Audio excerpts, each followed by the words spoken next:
Ross, chant des collèges.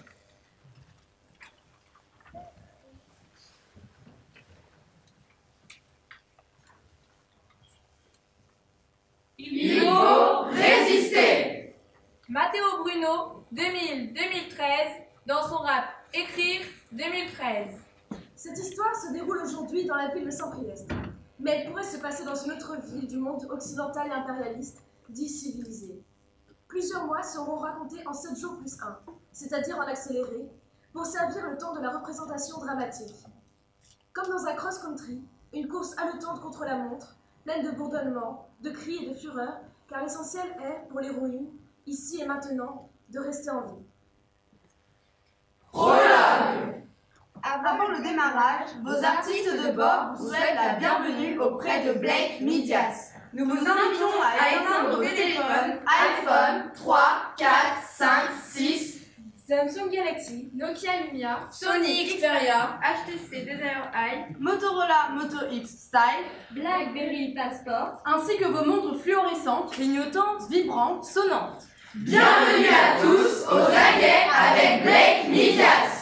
Blake Midias est un animal bipède Homo sapiens âgé de 12 ans et demi. élève en 5e 2 au collège K, Dans la commune de 41 000 habitants de Saint-Priest, Appelée sous la Révolution française Beau-Priest plus patriote, cette ville s'insère aujourd'hui dans la métropole de Lyon, dans la région Auvergne-Rhône-Alpes, dans le sud-est de la France. Blake est de taille moyenne, petite. Elle a un truc dans l'œil, tiens-la grand. un rire qui explose, une fossette dans la joue qu'elle a ronde, et des cheveux châtains aux épaules. Elle a aussi de minuscules seins. Il dessine sur son t-shirt 2 points. Et des jambes longues et fines. Comme ses pieds. Nocturne numéro 1.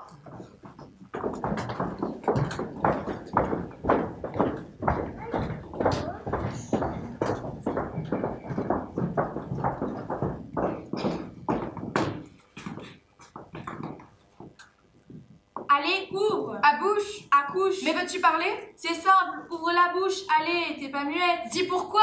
Nous te demandons, ton professeur et moi ta mère, pourquoi? C'est simple, démarre par le démarrage. Démarre par où il faut démarrer. Avec tes mots, avec tes gestes. Tu veux dessiner peut-être? Tiens, un feutre. Redresse-toi, mets pas tes bras comme ça, on dirait une poupée molle. Lève la tête un peu, ramasse tes cheveux, on voit plus tes yeux. Si là, t'ouvres pas la bouche, on va parler pour toi. Et c'est pas le but de l'opération. Décontracte-toi, t'es tendu là. Et si je te massais les épaules?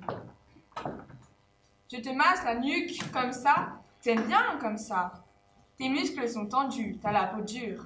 Une dure à cuire. Qu'est-ce qu'on va faire de ta peau? Blake se redresse en sursaut. 4h00 au réveil. Sa main caresse son front moite. La chair de poule s'est emparée d'elle. Elle commence par quoi demain?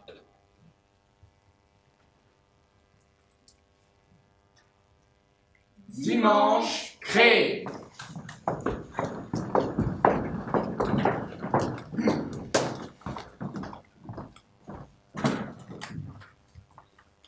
Te créer un profil. Blake articule. La création d'un profil est autorisée par la loi à partir de 13 ans. Les parents de Blake se regardent. Certains de leurs collègues ont des comptes, mais eux, ça ne les intéresse pas. Elle répète. À partir de 13 ans, c'est autorisé par la loi. La mère tranche.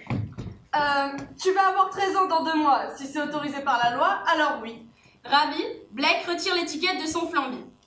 Le flambi tombe dans le caramel. Elle mange chaque bouchée lentement en retournant la cuillère dans sa bouche. Lentement, car un flambi, ça disparaît toujours trop vite. Elle lèche encore la cuillère, elle met le pot troué dans son assiette et sort de table. Elle grimpe les escaliers. Elle se dirige vers sa chambre. Elle allume le vieil ordinateur de son cousin. Google, Facebook, entrée, Créer un compte. inscription. C'est gratuit. Prénom, Blake. Nom de famille, Midias. Adresse email ou mobile, blakemidias@hotmail.com. confirmez l'adresse email ou le mobile. blakemidias@hotmail.com. Nouveau mot de passe. Mouchaniel. Date de naissance. Pourquoi indiquer ma date de naissance? Votre date de naissance garantit que votre expérience Facebook est adaptée à votre âge. Pour changer qui peut voir ça, allez dans la section à propos de votre profil. Pour en savoir plus, consultez notre politique d'utilisation des données. Ok. Date de naissance 26 mai 2004. 2004, 26 mai 2003. Femmes, hommes, Femmes. en cliquant sur inscription, vous acceptez nos conditions et indiquez que vous avez lu notre politique d'utilisation des données, y compris notre utilisation des cookies. Inscription. Elle clique. Elle va sur son profil, Elle choisit sa photo. celle prise avec Lika pendant la sortie scolaire en juin dernier. Elles ont leur visage collé comme des siamoises. Et le soleil éclaire leur visage. Leurs yeux et leurs cheveux, et leurs mèches blondes et châtains se mélangent. Et c'est beau. Elle écrit un commentaire à la photo. L'avenir nous tourmente et le passé nous retient. C'est pourquoi le présent nous échappe. Elle demande Lika en amie. Puis elle demande à des filles de sa classe de l'année dernière. Et certaines sont connectées. Alors direct, elles acceptent. Elle va sur le fil d'actualité. Elle descend et elle voit une photo postée par Mylène. Une fille de sa classe. Une photo prise aux dernières vacances pendant Halloween. Mylène pose avec Alexandra, Katia, Princesse et Lina. Sa bande. Leurs lèvres sont peintes en noir et elles ont du vernis violet sur les ongles. Et toutes portent leurs doigts à leur bouche et la photo est vraiment cool. Blake clique j'aime, puis elle descend encore le fil des posts. Tout à coup, l'ordi vibre. Yes! Un commentaire de Mylène. Dégage, t'as un affaire là, de toute façon, je t'aime pas. Blake ferme les paupières, ouvre les paupières. Relis le commentaire. Dégage, t'as un affaire là, de toute façon, je t'aime pas. Blake se morcelle en deux. L'envie de rire. Et l'envie de pleurer. Elle fait défiler dans sa tête tous les derniers événements. Toutes les fois où elle s'est retrouvée avec Mylène depuis la rentrée. Mais non, elle ne voit pas. Et la voix de la mère derrière la porte. Il est l'heure de se coucher. La mère rentre. Tu pourrais frapper! Sa mère s'excuse, ressort, referme la porte et frappe. Je peux entrer? Oui. Bon, ça va? Oui. Demain, tu commences par quoi? 2 heures de maths. Ta spécialité? Ouais. Ouh, t'es de mauvaise humeur, toi. Bon, je te laisse tranquille. Bonne nuit, ma chérie. Bonne nuit. Blake se déshabille, Enfile son pyjama, se couche. prend son téléphone portable, lit son dernier SMS, celui de Lika. Regardez-les comme d'hab, bonne nuit. Elle pose le téléphone sur la table, à 2 chevets, elle éteint, elle ferme les yeux, le portable vibre, numéro inconnu. Elle le saisit, elle tape son code. Tu Et prends pour qui, sac d'os? puis plus rien, il est déjà un peu tard, demain il y a cours à 8 heures. En se glissant de nouveau dans les draps, elle touche ses crêtes iliaques et son ventre creux. Elle n'avait jamais fait attention. Tout à coup, il lui semble étrange, ce ventre, bizarre ses os. Pourquoi ses os piquent-ils sa main? Les os sont ronds normalement. Elle pense à Lika. Demain, elle va lui raconter. Mylène, le mystérieux SMS et les os. Nocturne numéro 2.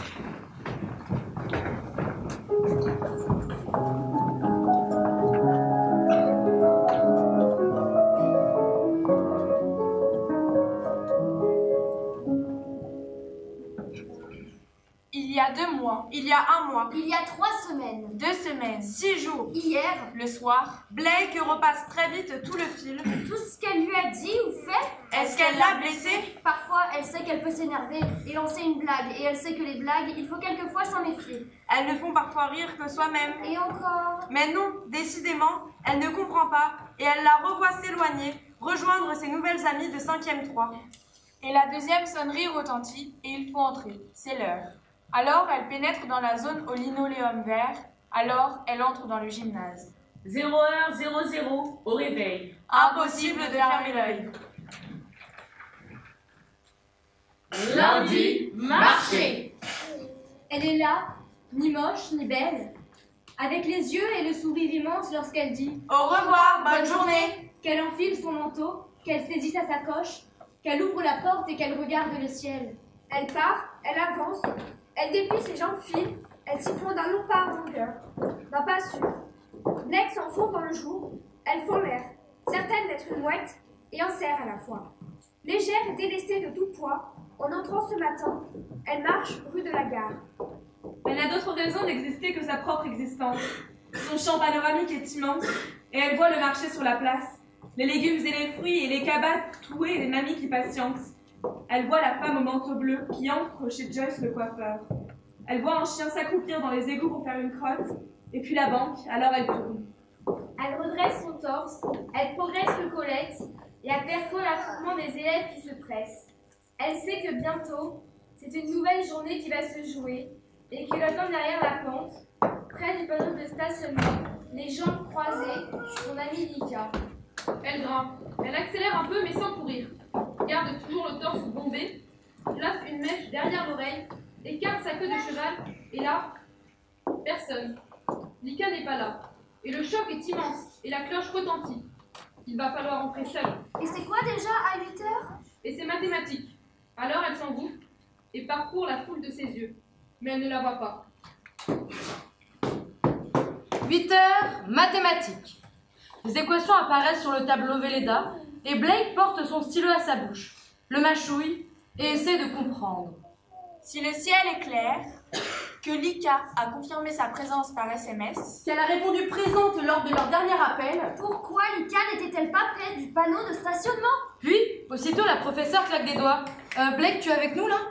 Alors Blake replonge la tête dans les équations, mais tout d'un coup, un minuscule papier qui en 1000 morceaux sur le bureau atterrit. Elle le déplie. Elle le déplie. Elle le déplie. Salut planche à pain. As-tu au moins des poils? Elle le replie. Elle le replie et le glisse dans sa trousse à stylo. 10 heures, pause. Ça passe lentement aujourd'hui le temps, mais ça sonne quand même. Alors, elle prend son cahier et son livre, les glisse dans sa sacoche et sort presque en courant, avant tout le monde, chercher dans la cour son ami. Elle court et halète, et son souffle est chaud, et une boule se forme dans son ventre et grandit. Et elle traverse la cour en faisant par les toilettes un crochet. Elles sont vides. Puis elle court vers le bureau vitré des surveillants. Lika Kerkel en 5e 3, elle est là. Mais là aujourd'hui. Lika Kerkel, oui certainement. En tout cas, elle n'est pas sur ma liste. D'accord, merci. Le bureau de la CPU est ouvert? Non, Madame Leroy est descendue. D'accord, merci. Alors, ces baskets convertissent le carrelage en tapis de course. Elle grimpe les 4 étages et court dans les couloirs. Et personne. Alors elle court encore pour redescendre, et là, c'est l'affluence de la cour. Ça bourdonne et ça crie. Les troisièmes ont bougé les bancs, ils matent les filles, ils trônent et dominent l'étendue. Dans un coin derrière l'escalier, des gars de 4e s'échangent des DVD porno. Le groupe au jean rouge reluque sur les bancs les mecs de 3e. Et puis il y a le gars, toujours seul, qui visionne des clips sur son écran tactile. Quelques 5e et 6e, des garçons jouent au foot. Et une file indienne de filles mâche des chewing-gums en se faisant des tresses. Et là, Mylène fonce sur elle. Et derrière elle, Lika! Alors Blake, t'as l'air perdu. Ah mais t'as mis du mascara aujourd'hui. Une vraie femme? Tu parles plus? T'es muette? Alors Blake les suit dans le coin de la cour, sous l'escalier en métal percé. Elle suit Mylène et sa horde, et puis elle lorgne du côté de Lika, qui a les épaules basses et la tête penchée. Elle commence à comprendre, mais alors qu'elle s'approche et qu'elle va la toucher... Vous avez vu Laure Marshall comme elle a de gros seins? Y'a que les camions qui lui sera passé dessus comme dit mon père. Quoi? Ça veut dire que tout le collège lui passe dessus. C'est vrai qu'elle a de gros seins? De très très gros seins. Pas comme toi, Blake. Pas comme Blake. 10h15, sport. Volleyball ce trimestre. Il faut faire les équipes. Les garçons se rangent avec les garçons et les filles s'arrangent avec les filles. Mylène a déjà fait son équipe. Là, Blake s'aperçoit qu'il ne reste que les nuls. Celles qui détestent le sport. Celles qui s'en fichent du volley. Ce n'est pas grave, l'essentiel c'est de jouer. Elle transpire comme jamais, comme si son énergie se transformait en eau. Elle sent les regards qui s'opposent dans le vestiaire, une tension électrique dans son dos. Elle se dit, se dépêcher, pas trop traîner. Ici, c'est ce qu'il y a de mieux à faire. Elle se changera ce soir chez elle. Alors elle enfile son sweat et sort. Trop crade, t'as vu? Elle change même pas de t-shirt. Midi. Elle sort, s'éloigne, marche, traverse la cour, traverse le hall, passe devant le bureau vitré des surveillants et atteint le trottoir. Devant le collège, sa mère est là. Tu t'es pas changée? Non, j'avais pas le temps. Tu préfères chinois ou libanais? Libanais. Elle regarde sa mère. Sa mère mange vite et elle parle en même temps. Elle a des nouilles plein la bouche et ça déborde. Avec avidité, elle tranche son poulet mariné. Sa mère, avec ses cheveux bouclés autour du visage et les vermicelles qui sortent de ses lèvres, c'est méduse. Et elle rit. Alors là, c'est pire, parce qu'on voit toutes ses dents. Et il y en a partout, avec en prime un carré d'herbe de Provence devant, entre les deux dents. Tu ne manges pas? Pas faim. Comment s'est passée ta matinée? Ça va. Alors la mère reprend sa mécanique de déglutition. Elle avale et elle parle. Elle a 3 réunions cet après-midi. Et puis, elle doit aller chercher sa sœur pour l'emmener chez le gynécologue. Ta sœur veut prendre la pilule. Ensuite, elle sort avec des copines. Elle rentrera tard. On lui a demandé d'intervenir dans un conseil en novembre prochain. Il faut qu'elle demande d'intervenir. Il faut qu'elle en parle à son père. Vous resterez une semaine sans moi, vous vous débrouillerez. Puis, dans une petite tasse, elle boit un expresso et elle part. Et sa mère lui fait un gros câlin avant de tourner aux toilettes. Ma chérie, je t'aime fort. Puis elle la serre encore et renifle son cou. Tu sens la transpi, toi. Pourquoi tu t'es pas changé? Puis elle part et... Blake la regarde un peu s'éloigner, sur ses hauts talons avec sa sacoche noire d'ordinateur et ses cheveux qui flottent comme de longs serpents noirs. Elle a oublié de lui dire que samedi, elle avait une soirée chez Sophia, une fille de la classe de Lika. Elle lui dira ce soir. Ah non, ce soir, elle rentre tard. Elle le dira à son père, et puis elle lui dira demain, car son père, il note rien, il oublie tout. 13h30, SVT. Commençons. Vous tracez une ligne droite sur vos grenouilles, de la bouche à l'entrejambe. En passant par l'abdomen, vous coupez délicatement la peau avec votre scalpel. Vous écartez les peaux et les piquez avec vos épingles. Je vous en ai mis 10 à chacun dans vos bacs. Que voit-on? La dessin. Oui, et encore. Les lobes du foie. Oui, bon, suivez ce que je vous montre avec ma réglette, là. Là, le cœur. Ici, les lobes du foie. Ici, cette tache brunâtre. C'est la vésicule biliaire. Savez-vous à quoi sert la vésicule biliaire? Alors, vous notez sur vos cahiers, la vésicule biliaire est un organe creux situé entre l'abdomen et le foie. Sa fonction est de stocker. Sa fonction est de stocker la bile qui participe à la digestion. Vous vous souvenez de la digestion? C'est quoi la bile? Nous l'avons déjà vu lors de la digestion. Alors bon, je répète pour princesse. La bile est un liquide qui favorise la digestion. Elle est sécrétée par le foie? Oui, Amine, oui, bien, par le foie, en continu et concentrée dans la vésicule biliaire, principalement la nuit. Bon, revenez à vos grenouilles. Je poursuis. Les ovaires, l'intestin, vous le dégagez délicatement avec la pointe de vos ciseaux. Qu'est-ce qu'on constate? Regarde, Blake, elle est à fond. Le sang et la mort, c'est son truc. C'est normal, c'est une gothique. 15h, français. Blake pense à Lika et se demande en ce moment à côté de qui elle est assise. Elle se rapproche de Léon. Léon, il est un peu spécial, mais assez gentil. Ici, au CDI, ça sent le neuf. Il n'y a jamais personne. Les tables sont rondes et les élèves s'assemblent en petits groupes pour parler de livres qu'ils ont lus. Le maître est un clandestin. Blake l'a lu, elle prend la parole. C'est un très bon résumé. 17h, sonnerie. Elle sort, elle avance, elle déplie ses jambes fines. Elle s'y prend d'un long pas en longueur, d'un pas sûr. Blake s'enfonce dans la nuit, elle fend l'air, moins certaine d'être une mouette ou un cerf. Elle sent la fatigue dans ses épaules. Sa sacoche est trop lourde. Elle n'a jamais été aussi lourde et elle préfère attendre le bus. Elle repasse dans sa tête, en regardant derrière la vitre, sa journée au peigne fin. De ses pensées sans Lika, sans parole, elle se demande. Est-elle stupide? Peut-être est-elle stupide. Dans le bus, elle remarque que la grand-mère aux cheveux blancs, qui a toujours les yeux rieurs, a pris des rides au coin des lèvres. Sa bouche est retournée. Vendredi dernier, sa bouche était encore droite. Et puis, elle voit que son caniche famélique a disparu dans son cabas. Elle constate la disparition du caniche. Elle descend. La maison est vide. Dans la cuisine, elle attrape un paquet de biscuits, en sort 5, les pose dans une assiette, puis elle grimpe dans sa chambre. Elle jette sa sacoche sur le lit et s'allonge. Son corps s'enfonce dans la couette. Le plafond de sa chambre est faux et des fils électriques dépassent des carrés. Doit-elle appeler Lika? Elle l'appelle. Lika répond, mais sa voix a changé. Elle parle et en même temps, elle recule. Blake lui propose qu'elle se raconte leur journée. Mais Lika dit qu'elle a ses devoirs à faire, qu'elle doit aider sa mère à préparer le repas, car cette semaine, ils reçoivent de la famille d'Ukraine. Blake dit « Ok, profite bien ». Elle rapproche. L'assiette est vide. Elle ouvre l'ordinateur.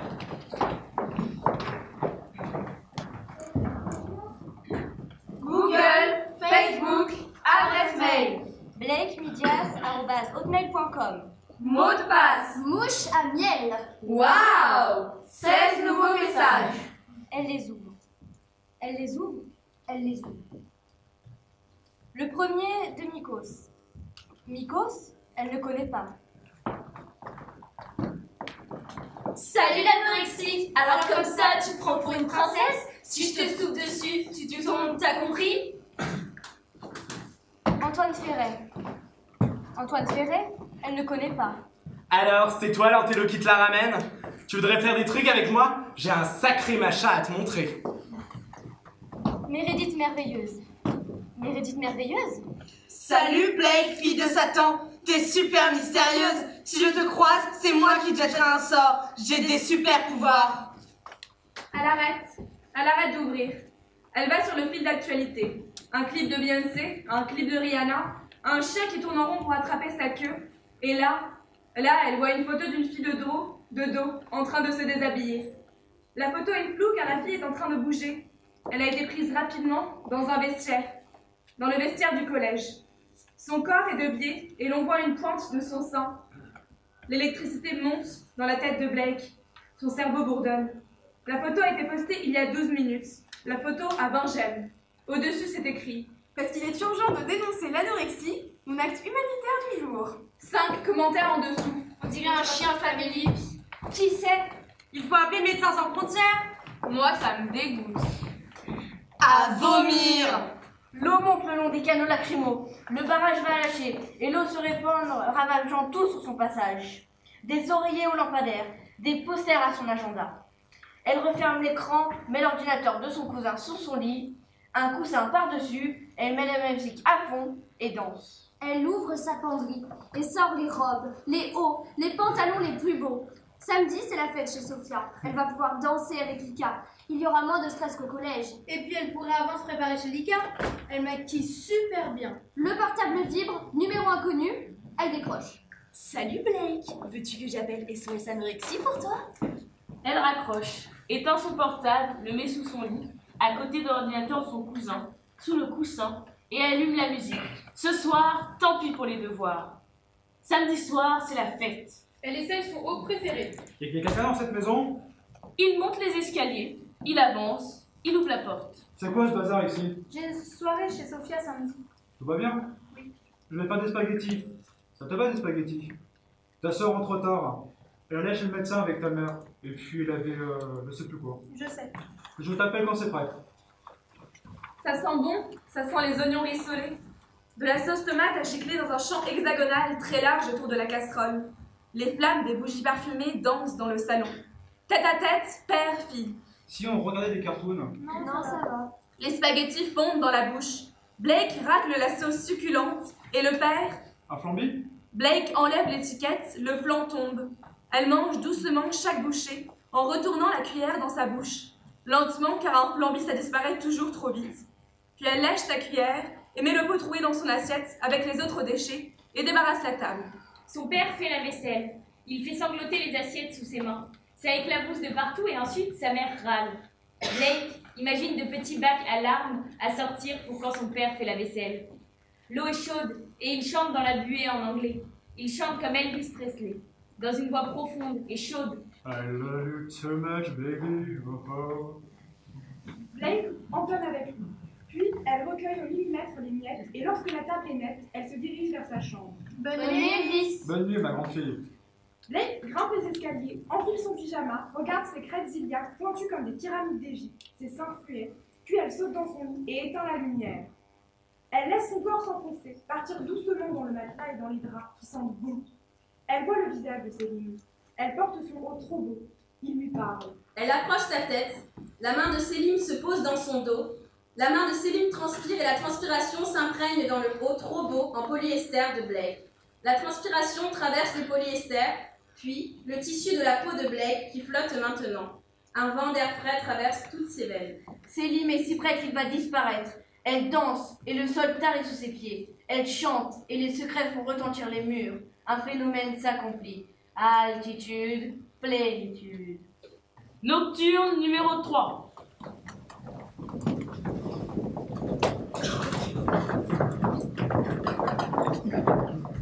Allez, ouvre! À bouche, ouvre! Allez, c'est facile, ouvre les lèvres, t'es pas muette! Dis pourquoi. Nous te demandons. Ton professeur. Et moi, ta mère. Pourquoi? C'est simple, démarre par le démarrage. Avec tes mots, avec tes gestes. Tu veux dessiner peut-être? Tiens, un feutre. Redresse-toi. Est-ce qu'il y en a qui t'empêchent de parler? Dis-moi, tu me le dirais à moi. Tu me le dirais si des personnes avaient cousu tes lèvres. Redresse-toi. Mets pas tes bras comme ça. Lève la tête un peu. Ramasse tes cheveux, on voit plus tes yeux. Si là t'ouvres pas la bouche, on va parler pour toi et c'est pas le but. T'es tendu là. Et si je te massais les épaules? Je te masse la nuque, comme ça. T'aimes bien comme ça? Tes muscles sont tendus, t'as la peau dure, une dure à cuire. Alors en classe, ce changement, Pourquoi? Blake se redresse en sursaut. 4 heures du matin au réveil. Sa main caresse son front moite. La chair de poule s'est emparée de sa peau. Elle commence par quoi demain? Mardi, ramper. Elle est là, ni moche ni belle, avec les yeux et le sourire immense lorsqu'elle dit « Au revoir, bonne journée !» Qu'elle enfile son manteau, qu'elle saisit sa sacoche, qu'elle ouvre la porte et que le froid la saisit.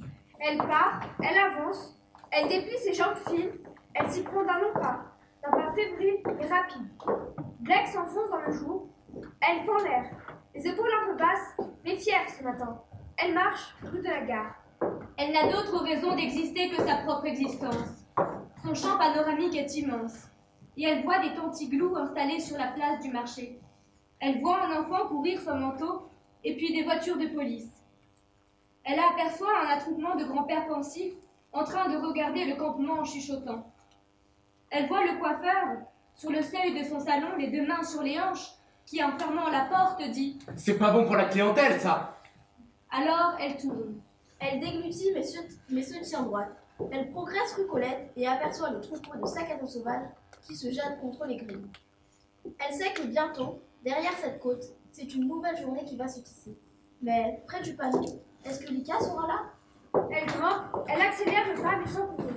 Au dernier moment, elle bombe le torse, place une lettre derrière l'oreille, écarte sa queue de cheval et elle voit. Milet et sa cohorte avec derrière elle Lika. Et le choc est immense. La sonnerie retentit. Il va falloir entrer. Et c'est quoi déjà à 8 heures? Et c'est géographie. Alors elle s'approche quand même. Les filles l'attendent. Et dès qu'elle s'est suffisamment avancée, elle la regarde fixement, puis elles entrent sans elle. «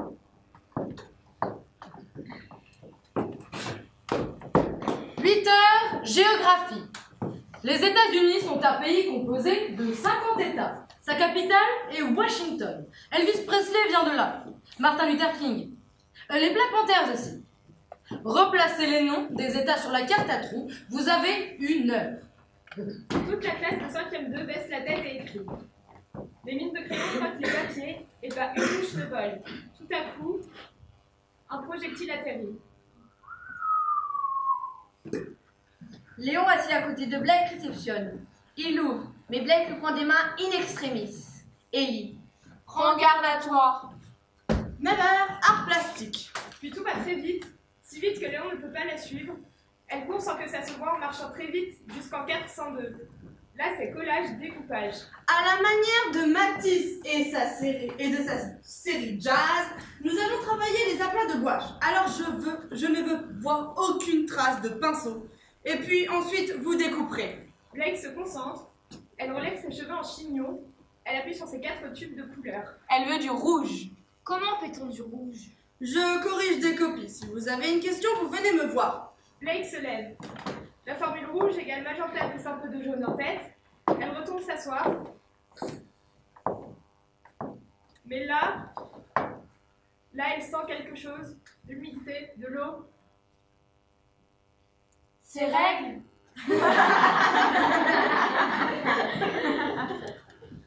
Elle met sa main entre ses jambes sur le haut de sa cuisse. C'est du sang. Elle se sent devenir écarlate. Et puis elle voit par terre une cartouche d'encre. De l'encre rouge? On a mis de l'encre rouge sur sa chaise le jour où elle a mis un pantalon beige. Que faire? Elle attrape son sweat, l'accroche autour de sa taille, place son sac devant elle, se tient suspendue sans toucher le siège par une main, tandis qu'elle lève l'autre. Madame? Oui, Blake? J'ai très envie de vomir là. Je pense que j'ai bu du lait périmé ce matin. Je me sens vraiment pas bien. Je peux aller à l'infirmerie? Oui, bien sûr, va vite. Par contre, je veux que quelqu'un t'accompagne, parce que si tu nous fais un malaise... Tiens, Mylène, puisque tu es si agitée, va te dégourdir les jambes, accompagne Blake. Elle marche dans le couloir infini. Elle marche à distance dans le couloir vide. Tout à coup, Mylène la plaque contre le mur. Ses mains descendent sur ses fesses. Une main remonte vers son visage. Elle le caresse, tandis que l'autre main lui tire les cheveux et maintient sa tête contre le crépi. La figure de Blake est entièrement rouge. L'infirmière ouvre la porte et devant la défiguration, elle recule d'un pas. Je retourne en cours. L'infirmière fait asseoir Blake en lui demandant paniqué ce qui est arrivé. Éberluée. Elle est éberluée.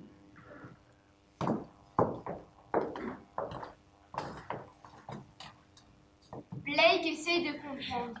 Le plaquage, les mains, le marquage au rouge.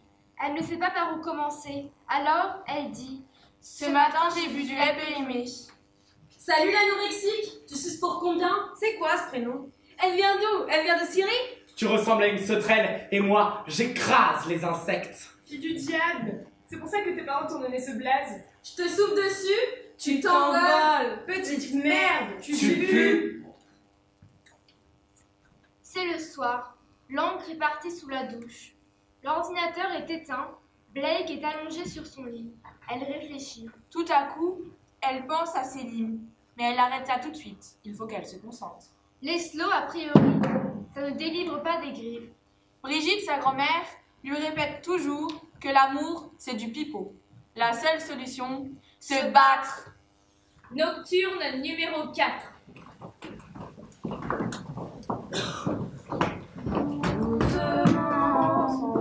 Dans ma tête, dans le soir de soir tombant, ferme vite tes paupières dans mon tout petit enfant.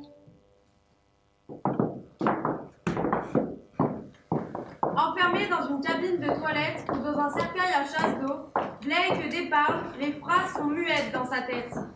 Microscopique, pire qu'un fœtus. Elle se dit.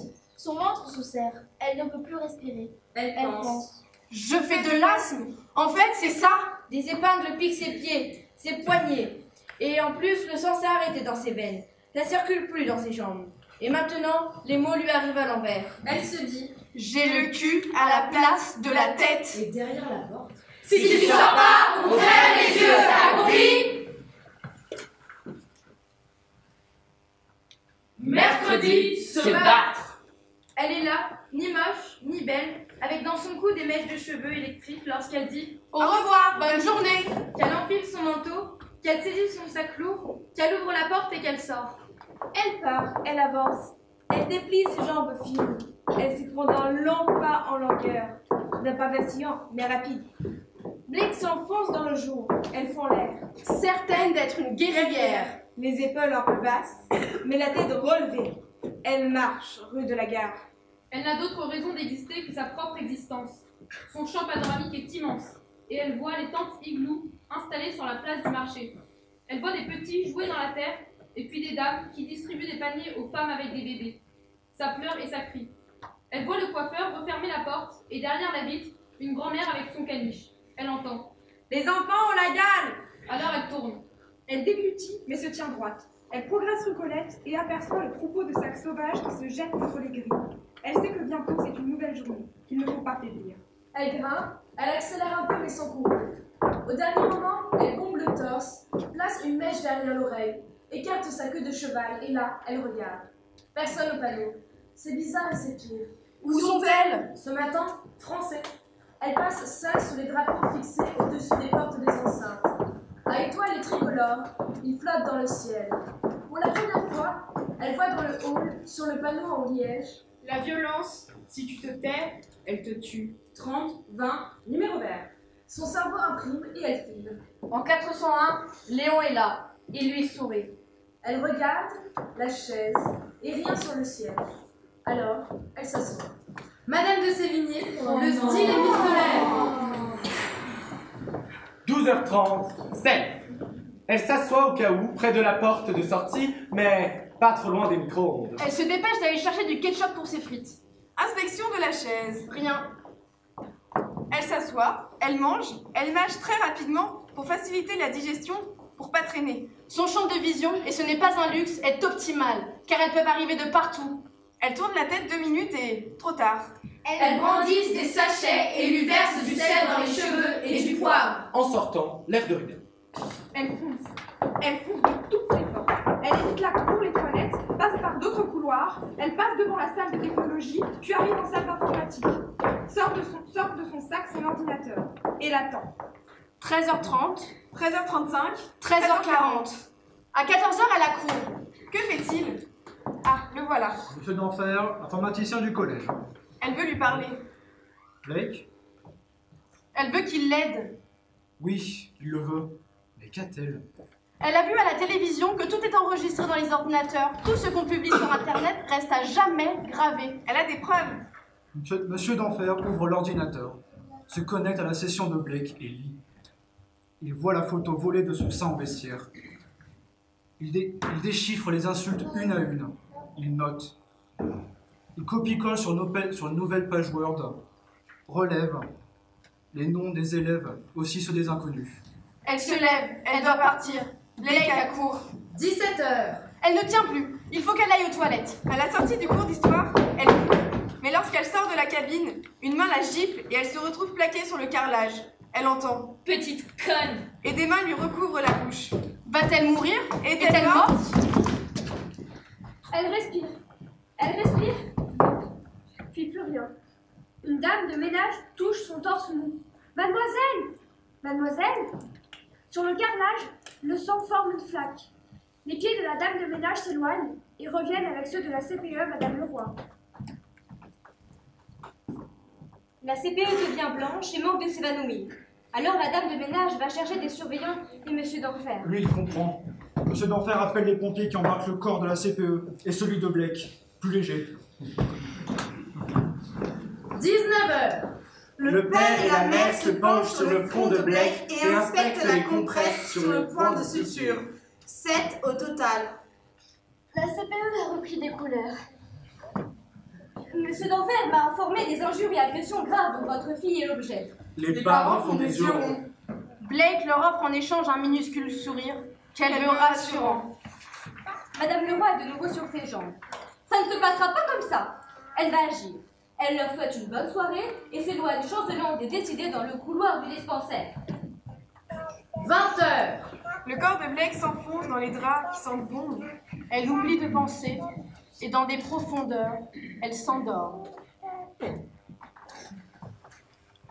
Nocturne numéro 5.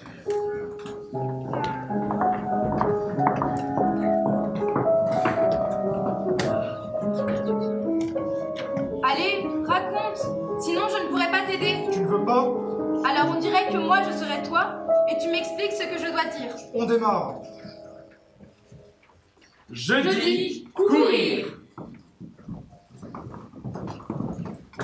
Elle est là, avec sa compresse collée au sparadrap sur le front, recouverte d'une frange coupée, du matin lorsqu'elle dit « Au revoir, bonne journée !» que son père court dans le hall et lui dit « Je t'emmène !» Elle scrute par la vitre de la voiture. Les détritus ont envahi la place. Elle voit des camionnettes de la Croix-Rouge et des voitures de police. Les tantiglous ressemblent à des radeaux dans une mer de boue.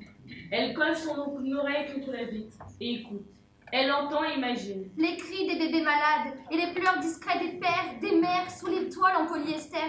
Au coin de la rue, elle dit à son père « Laisse-moi là !» Elle tourne, elle déglutit, mais se tient droite. Elle progresse rue Colette et aperçoit le troupeau de sacs sauvages qui se jettent contre les grilles du collège. Elle sait que bientôt c'est une nouvelle journée, qu'il ne faut pas faiblir. Elle resserre sa queue de cheval et tout à coup, elle balaye sur le côté sa frange. Ses jambes la portent et relève la tête. Elle fonce vers l'enceinte tête haute. Léon la regarde et lui demande. Elle dit Agression! Il la regarde admiratif, il la colle presque. Elle le laisse faire. Ils entrent ensemble au CDI. Le professeur de français ne peut pas s'empêcher. Devant tous, il demande « Mais Blake, qu'est-ce qui t'est arrivé ?» Une agression! C'est lancé comme une flèche et en même temps, c'est fermé. Devant Blake, haute et petite à la fois, il donne les consignes du jour. Le professeur s'incline. Léon est là, à ses côtés désormais. Pendant le cours, il griffonne son numéro sur un papier en lettres majuscules. Il écrit « Au cas où ?» Dans les couloirs, la compresse impressionne l'œil. et ouvre un périmètre de sûreté autour des corps de Blake et de son nouvel acolyte, Léon. Mylène et sa troupe ont pourtant élaboré pendant tout le jour un nouveau plan qui commence cette fois au seuil de l'enceinte. Blake et Léon sortent. Là, une meute d'élèves s'approche. Leurs yeux fixent ce qu'ils sont désormais, des cibles. La marche du cortège tout à coup accélère, alors Blake saisit la main de Léon. Cours! Ils s'élancent, ils grimpent la côte rucolette, leurs baskets touchent à peine le goudron, ils tournent à l'angle, leurs pas tracent des lignes dans les trottoirs, ils détalent rue de la Gare. Blake aperçoit le campement sur la grande place. Viens, c'est notre seule chance! Et les deux silhouettes s'engagent sur les trottoirs trop étroits, puis s'enfoncent parmi les tentes. Là, ils se tapissent au sol.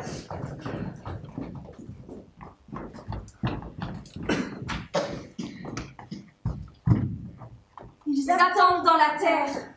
Ils entendent battre leurs tempes. 5 minutes, 10 minutes, 15 minutes. Ça sent l'urine ici. Ça sent l'urine et la merde et la nourriture en même temps. Puis des chaussures trouées se pointent. Puis le visage d'un homme. Avec des mots en arabe, en anglais et des gestes. L'homme leur propose du café. Ils n'aiment pas trop le café. Mais face au visage de l'homme aux chaussures pourries, ils acquiescent. Ils disent « Oui » à son sourire infini. Ils sont maintenant serrés l'un contre l'autre, tenant entre leurs mains des tasses brûlantes. Au milieu des tentes igloos, leurs visages cachés par la chaude fumée. Nocturne numéro 6.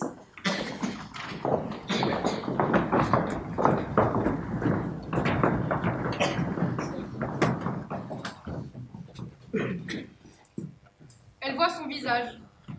Elle porte son haut trop beau. Il lui parle. Elle approche sa tête. Sa main se pose dans son dos. Elle transpire. Les pores de sa peau deviennent des geysers et ça commence à sentir. Lui ne sent rien. Il poursuit seulement. Il lui met sa langue dans la bouche et tourne en même temps. Elle recule spontanément et voit son visage à lui qui fond, puis se reforme en différent. Il retente. Il enfonce sa langue qui va vite, tournoie, cogne toutes les dents. Elle tente de comprendre et de suivre le rythme. Puis il arrête et dit « En fait, je préfère qu'on casse. » Vendredi, écrire.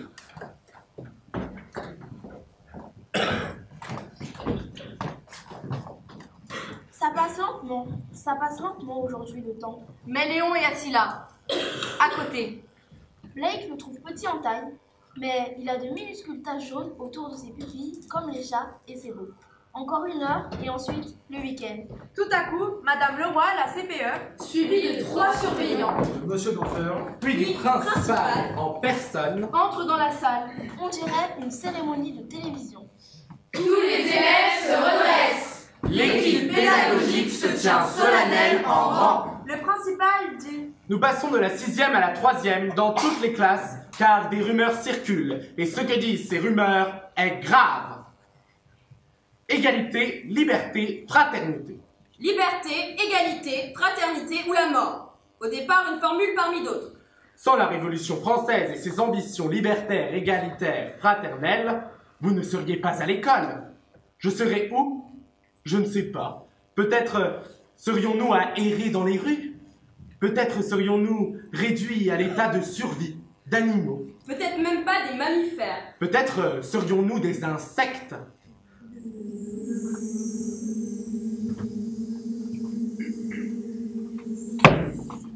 Là, une mouche des airs. Le principal l'écarte de la main.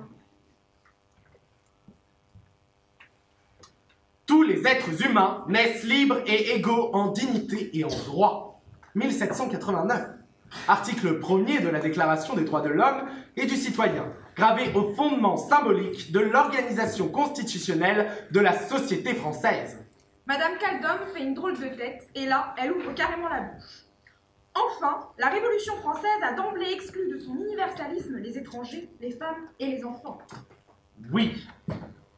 Cet universalisme s'est précisé au fil des siècles. Ce que je veux dire, c'est que la salle de classe n'est pas une prison. La cour de récréation n'est pas une arène. La cantine n'est pas un cirque.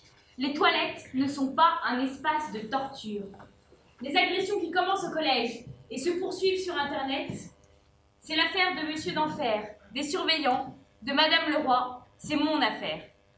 Vous savez que tout ce qui est écrit sur Internet, Facebook, Instagram, et Monsieur d'Enfer le confirme, Monsieur d'Enfer, Je confirme. tout est enregistré dans des bases de données. Nous savons que des élèves sont insultés sur Internet. Nous avons noté les noms des agresseurs. J'ai ici la liste. Voici une boîte avec une fente.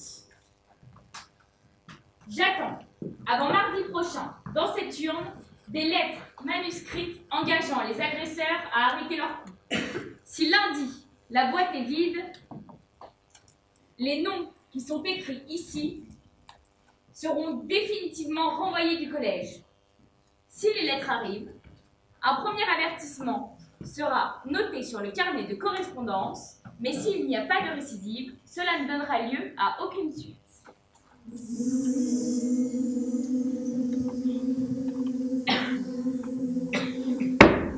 La mouche repasse, elle se pose, la main du principal brusquement l'écrase sur le bureau.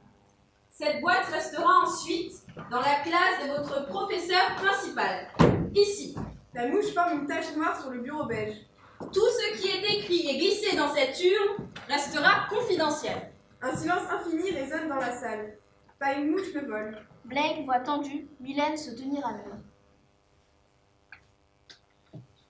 Ensuite, le principal demande à tous de sortir une feuille et d'écrire la phrase qu'il va dicter. Fais aux autres ce que tu voudrais qu'on te fasse. Vous allez coller cette feuille à côté de votre oreiller, que ceux qui savent que leurs noms sont inscrits la lisent chaque jour.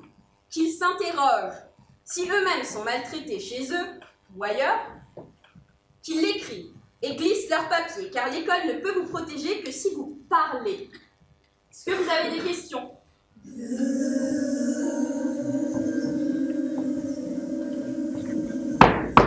Cette fois, des mouches volent en quantité astronomique tellement tout le monde se tait.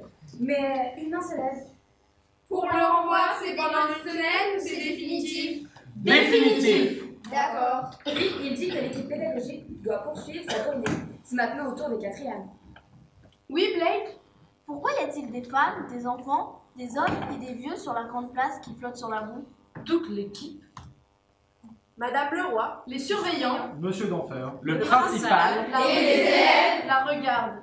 Visiblement, le principal n'a plus de mots, puisqu'il ouvre sa veste, saisit dans sa poche intérieure un étui, en sort des aiguilles et une bobine de fil rouge. Il distribue à chaque membre de son équipe une aiguille et un fil rouge, et tous commencent à se coudre les bouches et...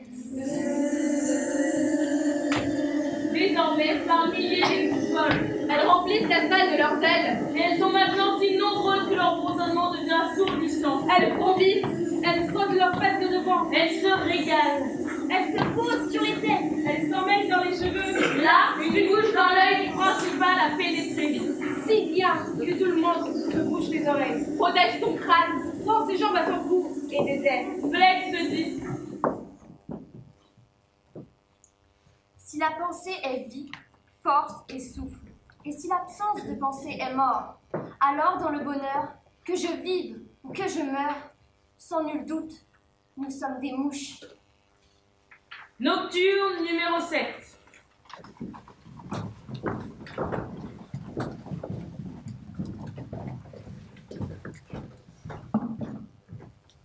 Sur ton lit, d'une pose, ces rayons, rayons d'argent, quand s'apaisent gens et choses dans mon tout petit enfant.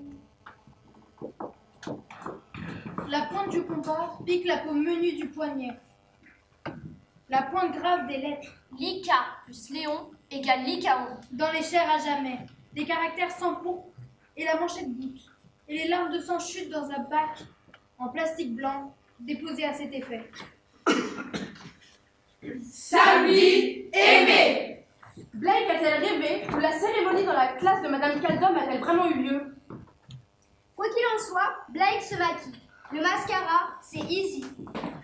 Le rouge à lèvres et le blush, c'est easy. En premier, la crème matifiante, bien étalée, pas de grumeaux, pas de paquets. Puis le blush sur le haut des joues et le front. Ça ouvre l'œil. Maintenant, les yeux. Ce qu'elle aimait quand elle était petite, c'était observer le poignet de sa mère, pleine de grâce, lorsqu'elle mettait sur ses cils du mascara. Maintenant, elle passe le rouge sur sa bouche. En premier, la lèvre supérieure, délicatement, puis la lèvre inférieure. Elle roule ses lèvres. Elle lâche ses cheveux. La frange, c'est pas mal. Avec ses points de suture, Blake ressemble à Ulrich Meinhof. Pas de paillettes, non merci. Elle se regarde à l'œil, elle s'ajuste. Ce haut, c'est la perfection en personne. Les colliers, elle les passe en revue, ceux de sa mère, ceux de sa sœur. Pas de collier. Des bracelets? Pour quand elle dansera, avec ses poignets, ça virevoltera dans les airs et ça brillera à facettes avec les lumières. Oui, des bracelets. Le jean tombe sur ses fesses. Une merveille ce jean. Large, mais pas trop. Et les bottes? Elle enfile ses bottes sans talons. Pouvoir courir au cas où. S'enfuir pour partir. Est-ce qu'on sait? Sait-on jamais? Elle est là, rouge par la bouche et noire par le reste, avec ses cheveux châtains qui brillent lorsqu'elle sort dans la nuit sous les réverbères. Sa mère se précipite. Je vais t'accompagner. L'appartement de Sophia est à 2 pas. Non. Un SMS avant de partir et un retour à minuit. Oui. Elle est derrière la porte, elle entend la musique à l'intérieur, elle déglutit et appuie sur la sonnette. Elle tient serrée contre elle, de toute sa longueur de torse, une bouteille d'orangina XXL. Personne ne répond. Elle hésite, elle recule, elle prie. Pourvu que Mylène et sa bande ne soient pas invitées. Pourvu que Mylène et sa bande ne soient pas invitées. Elle se redresse et frappe à la porte. Tout à coup, Sophia ouvre. Blake, entre! T'as pris de l'orangina? Impeccable! Les gars ont apporté du rhum. Il y a du monde, des verres en plastique, des filles qui dansent, un garçon qui fume, des filles sur le balcon qui prennent des selfies. Son champ optique est maximal. Leïla met des clips sur un ordi. Des filles aphone dansent en soutif sur MD. Dans un coin, Léon tient un verre pensif. Il a mis une chemise. Elle cherche, elle scrute, mais elle ne les voit pas. Elle observe encore, mais c'est certain maintenant. Mylène et sa bande ne sont pas là. Et puis, une main lui tend un verre. Lydia! Ensuite, la soirée s'écoule floue. À un moment, tout le monde est assis en cercle autour d'elle. Mon père, à 20 ans, il s'est cassé. Il a traversé la Manche pour faire son rock bottom, comme il dit. Il débarque à Londres, comme ça, sans rien. Alors il fait des jobs. Il vide des camions. Et puis, il va au 23 Hayden Street, là où a été prise la photo de pochette de The Rise and Fall of Ziggy Stardust and The Spiders from Mars de Bowie, et il file ensuite en Irlande. Il traverse les plaines vertes dans le brouillard avec sa bagnole toute pourrie, mais il déserte vite les champs de moutons, parce que lui, il veut voir les grands groupes, les étoiles. Alors il se casse à Liverpool, puis Manchester, et là il se fait des orgies de concerts à se rouler par terre. Les Pink Floyd, Oasis, les Smiths, et un soir lui explose à la face une révélation. Le lézard, Jim Morrison, lui dit « Man, if the doors of perception were cleansed, everything will appear to man as it is, infinite. » Là, mon père, ça lui fait comme un électrochoc du cœur. Et le lendemain, il tombe furieux amoureux de ma mère, venu faire à Manchester un séjour linguistique. Et il rentre avec elle, en France, à Saint-Priest. Là, il découvre que Jim a en fait emprunté cette phrase au poète William Blake. Si les portes de la perception étaient nettoyées, chaque chose apparaîtrait à l'homme telle qu'elle est, infinie. Mon père et ma mère trouvent ces mots magiques. Et quand je nais, ils m'appellent Blake parce que Dawes s'est déjà pris. Le cercle autour de Blake se tait et secoue en signe d'acquiescement admiratif sa tête. Puis Sophia clique sur un clip et tout le cercle se lève et danse et lève les bras vers la lune. Elle danse comme jamais. Son corps ne lui appartient plus. Il s'offre global dans le salon des parents de Sophia, dans l'appartement, dans l'immeuble, dans la rue, dans le centre-ville, dans Saint-Priest en entier, dans la France, dans l'Europe. La Blake se dit que son corps danse dans le monde. Elle chancelle dans la rue et danse. Léon chante, Lika marche et titube. Elle avance et elle saute en même temps. Elle a des ventouses partout qui se collent au sein de Lika, au bras de Léon. Elle a des lèvres qui font éclore des baisers. Elle avec elles, elle coïncide avec eux. Ils sont là. Éphémères dans la vie, poreux et opaques, superficiels pour te dire. Sous les réverbères, leurs frêles silhouettes ne forment plus qu'une luciole à point nommé. Minuscules, ils dégagent une énergie folle. Ils s'offrent gravement dans la certitude d'être mortels. À chaque pas, ils s'arrêtent. Ils se serrent fort, très fort. Alors l'électricité reprend, elle se propage et les fenêtres s'allument. C'est si puissant que les immeubles étincellent jusqu'au bout de la rue. Puis la ville possède tous les pays et tous les continents. Ils portent la nuit dans l'œil et allument le globe. La nuque poussée par leur souffle, elle déplie ses jambes fines. Elle progresse en longs pas. Ils passent le centre-ville. Ils traversent la grande place. Les tentes igloos ont disparu. Ils constatent la disparition des femmes, des enfants, des hommes et des vieux sous les toiles en polyester. Ils tournent, ils arrivent à la gare. Son quartier. Devant l'allée éclairée, ils attendent. Elle se tourne et renvoie de sa paume un baiser. Elle entre, la porte se referme. Eux poursuivent.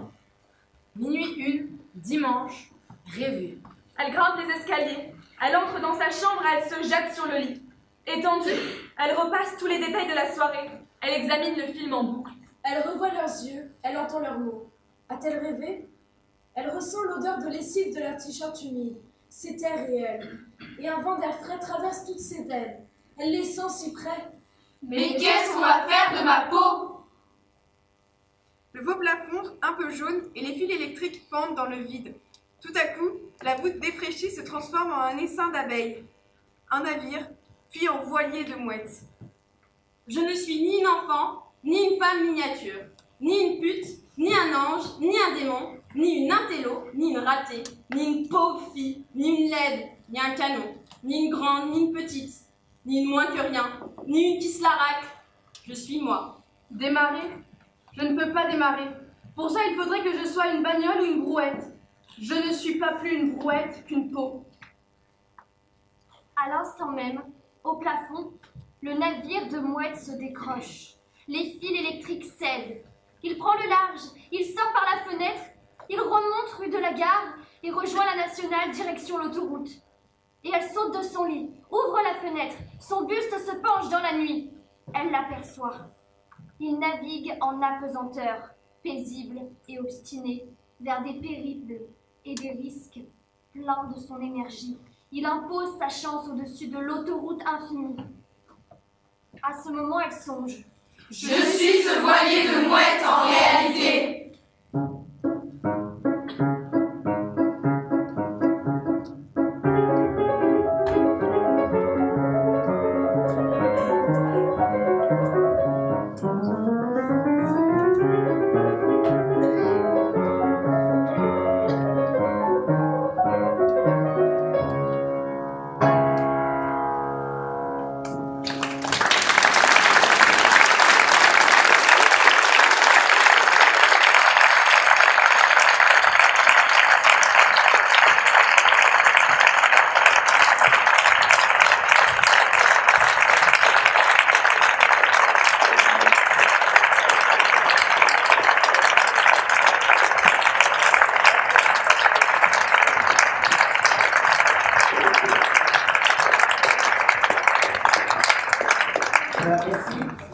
Vous venez d'entendre donc Cross, chant des collèges, écrit par Julie Rossello-Rochet, dont je vous parlerai tout à l'heure.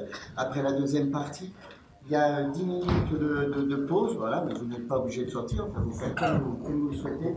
Juste 10 minutes, le temps de changer l'espace.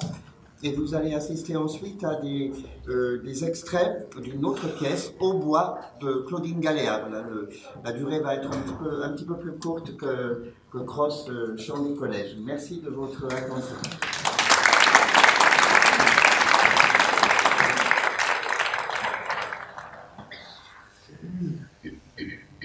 Au bois!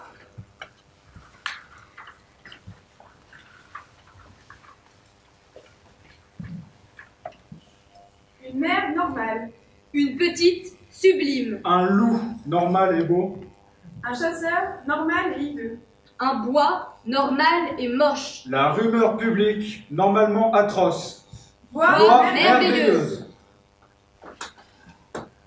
Un. Pro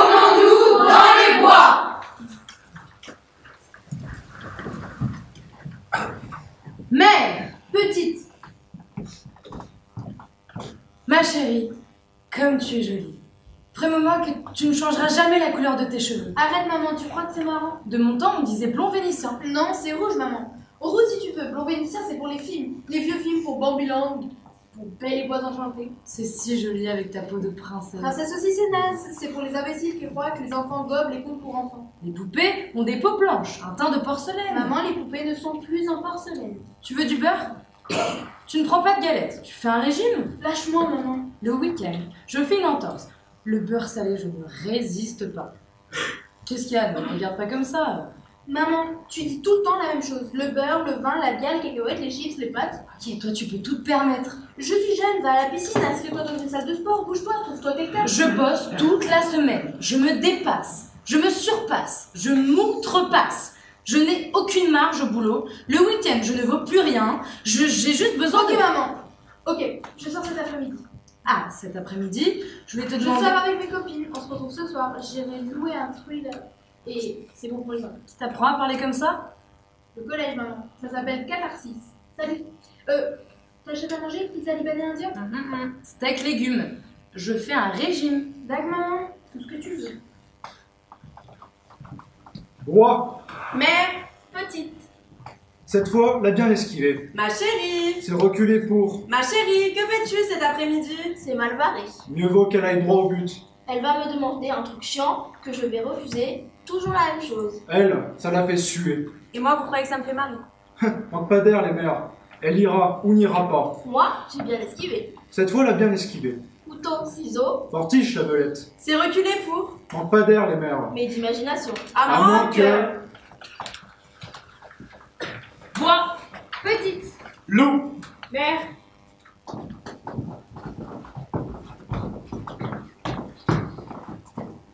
On ne s'amuse plus dans les bois. On ne cueille plus fleurs, noisettes et autres vanités. On ne traîne pas. On se dépêche de les traverser. Quand on est une fille. Une fille avec ses atours de fille. Les rues pas éclairées, les coins à l'abri sous les ponts, les anciennes voies ferrées. Les usines abandonnées, les maisons en construction, les abribus pas fréquentés. Les parkings de supermarchés, les cours d'école, les squares, les bassins. Les parcs, les terrains de basket, les pistes cyclables. Les jardins d'enfants. On laisse tomber. On prend le chemin le plus direct. On ne va pas à roller, à bicyclette. On prend sa carte de trottinette. transport. C'est le prix à payer. Toutes les mères savent qu'il y a des loups dans la forêt, dans le bois, le parc, le long de l'autoroute, sur le terrain de sport, sur le parcours de santé. Toutes les mères ont envie de se faire croquer toute crue. Mais on dit toujours autrement. On dit que ce sont les filles, les jeunes, qui cherchent les ennuis, la bagatelle. Les jeunes se font croquer crus et nus sans aller dans la forêt. Tant qu'à faire, elles préfèrent se faire dévorer à New York. Madrid, Londres, Berlin, Paris, Pékin, Stockholm, Jérusalem. Le bois juste à côté, arbres étriqués, pelouses radines, mares asséchées et autres mochetés pour sportifs essoufflés. Franchement, ça ne leur dit rien. Ça ne les fait pas rêver.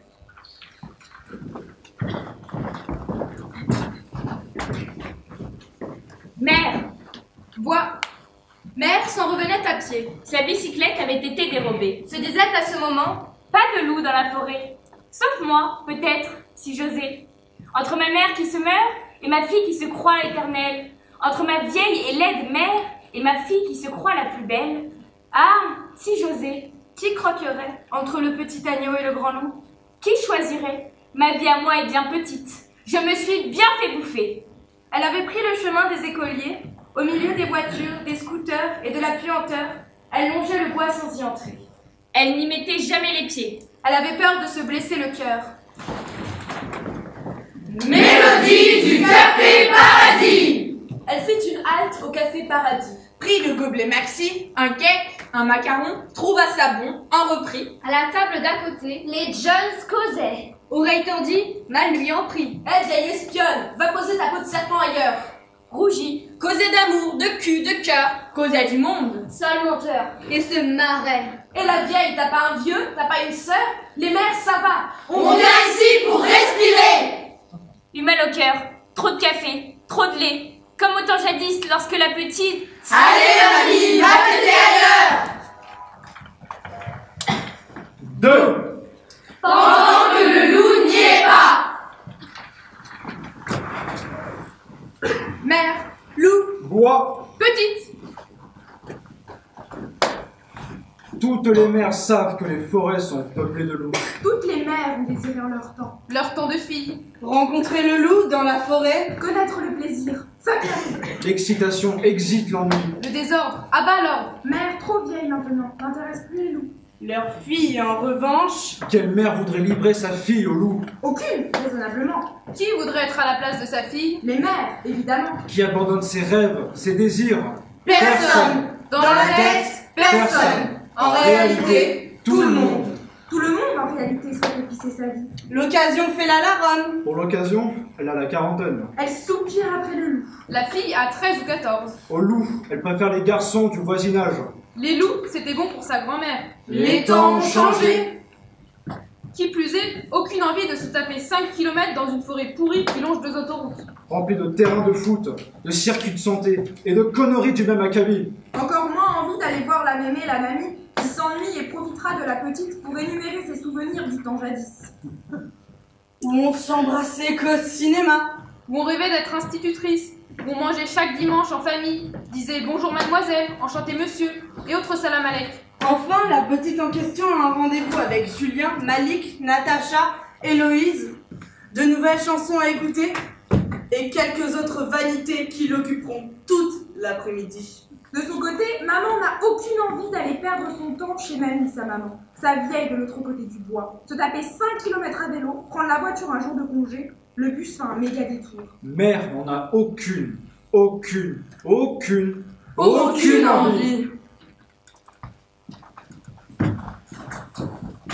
Mère, petite. Ma chérie, cet après-midi... Peut pas, interrogation. Elle se languit, c'est la vie. Quand elle commence comme ça, je vous l'ai dit, c'est mal barré. C'est ta mamie, c'est ta maman. On n'en a qu'une. Bien fait pour ça, Queen. Tu n'es pas gentille. Je sais, maman. Ni câlin, ni baratin, rien. Si tu veux sortir ce soir... N'insiste pas, je sors pas, je reste là. Si tu veux aller voir tes copines... Je préfère voir un film avec toi. Ma petite, ma grande. Faire bref, couper court, arrêter l'hémorragie. La nuit du chasseur. Oh. Ça te dirait, maman? C'est vieux, c'est un truc pour mamie. C'est un chef-d'œuvre, ça vieillit pas. C'est triste, c'est en noir et blanc. Les chefs-d'œuvre, c'est pas triste. C'est des chefs-d'œuvre. Ah bon, c'est en noir et blanc? J'ai besoin de me changer les idées. Moi, c'est le contraire. J'ai besoin de fixer mes idées. Tu sors, je reste là. Moi, interrogation, toi, action. Pigé, maman? Elle est plus mal barrée que moi. La dernière fois, on m'a volé ma bicyclette. Prends un vélo de ville. Je me perds dans les bois. Tu vas toujours tout droit, un enfant saurait. Tu es méchante avec moi. Je suis ta fille, tu es ma mère, tout est ok. Tu n'es pas drôle. Tu déprimes, tu as perdu tout humour. Tu ne veux pas? Je ne veux pas. Mon bébé. Elle est définitivement barrée. J'ai acheté des galettes. Vas-y vite avant de les avoir mangées. Et un petit pot de... Mamie aime les saucissons. Elle a plus dedans. Ah, méchante. Méchante et demi. S'il te plaît, vas-y ma chérie, je suis crevée. Vas-y toi-même. Et là, je me tire. Où tu vas? Au Café Paradis. Réviser à fond. Réviser à mort pour la dernière épreuve de l'année. À ce soir, maman. Bois. M'a méchamment exécutée, la vieille. Si j'avais ma Mélusine, la vie est vraiment injuste. Les faibles sont les plus maltraités. Qui voudra encore de moi? Qui viendra cogner à mon roncier? Mère de tous les maux, qui n'a vu que ses cris. Ma fardée d'imbécilité. De compte pour petite fille? Se fourre le doigt. Vois ce qu'elle croit. Et se perd par-dessus le marché. Même les signes ont joué le jeu. Un coup dans un sens, un coup dans l'autre. Il n'y a vu que du bleu. Obsédé des couleurs, je te repeins en noir, en crépusculant, en ténébreux. En méphitique, en funèbre. Puis je passe une couche de rose, te ripoline mûre et groseille, et te tartine cuisse de nymphe. Et patine que patin. Je vais, je viens, mes petites poussées, mes ondines, mes cendrillons. Mes héroïnes, mes belettes, mes trésors cachés. Restez cachés, je suis le bois. Je connais les cueillettes. Les sentiers dérobés, les planquettes secrètes. Je vois se faire les bouquets, je vois les noises vertes. Les galettes émiettées, je vois, je pleure, je ris, je triomphe, je m'effondre. Et l'autre vient bagnoder son gilet. Cherche le loup, ne le trouve pas. Loup, y es-tu, m'entends-tu? Que fais-tu? Tire la langue. Se prend pour. Ferait bien de revoir ses classiques. Fille qui a vu le loup ne le saura jamais. Et jamais mère ne le verra.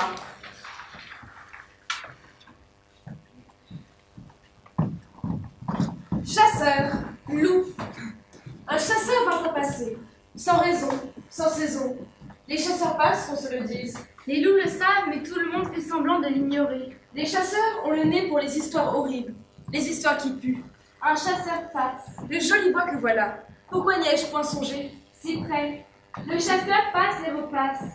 C'est un excellent marcheur, un retraité bien entraîné. Dans le bois, il les voit courir, les belettes. Mais sans loup, les belettes ne valent pas tripette. Un bon chasseur connaît la chanson. Brame du chasseur. Un chasseur chasse en chassé sans son chien. On l'appelle chasseur? Un chasseur sans costume de chasseur. Peut-on deviner qu'il est là pour chasser? Un chasseur en manque de gros gibier. Peut-il chercher sans trouver? Un chasseur sans terrain de chasse. Sait-il en inventer? Si la nuit, tous les loups sont partis, si les belettes sont au lit, chasseur sachant chasser va se coucher. Un chasseur sachant tuer sans permis, a-t-il permis de tuer? Tout est proie à qui sait attendre, tout est loi à qui fait la sécurité. Petit bois pour pied grand beauté, court belette, chasseur se tient à la fenêtre, tient loup en son collimateur et petit pot de beurre. Si la nuit tous les loups sont gris, si les belettes sont sorties, chasseur à pas de loup vient par ici, chasseur sachant chasser, sait de quel bois se chauffer. Juste en tournant le coin, on a tout sous la main. 3. Si le loup y était. Bois, loup, mer. La vie est brève. Mère le savent, fille encore l'ignore. C'est une fin sans raison. Où sont hommes passés? Sans saison, une fin 30 générations. Irait-on porter galette au vieux papa qui en serait émulsionné? Son malhonneur par sucrerie tout amollie? Une saloperie d'héritage. Et serait-ce la fille ou la femme du fils? Ou la fille du fils, car le fils l'aurait déjà envoyé paître? Une maladie refoulée de mère en... Le fils aussi envoie paître les pères. Un suçon de gamine. Un poison, une vraie famine. Malédiction. Seuls les pères veulent croire autrement. Et les mères mêmement, tout ça est déjà autrement. Je te fais ta tartine, une faim de loup, une dévoration de loup. Et cependant, pas tout à fait vraiment. À la femme, le soin de prendre soin toujours revient, et par délégation naturellement à la fille. Et la faim grandissait, et l'enfant dévorait, et la mère enfournait. Faim, famine, gamine, tartine, canine. Il y a encore bien de l'insatisfaction dans la situation. C'est ainsi que les mères rêvent de loups et de forêts. Une visitation. Chaque samedi et dimanche en sont déshabillés. Touillés, accommodés, beurrés, nappés, crémés, fin d'ogresse, panés, rissolés, flambés, rôtissés. Et de se faire dévorer. Ô transmission, ô maison, ô filiation, ô matrice, ô génisse. Ah, si les rêves pouvaient mordre la réalité. Sués en sont déshabillés. Une cuillerée pour maman, une cuillerée pour mamie, une cuillerée pour un festin, un banquet et recommandations. Vous les préférez d'élevage ou sauvage? Sauvage! Sauvage!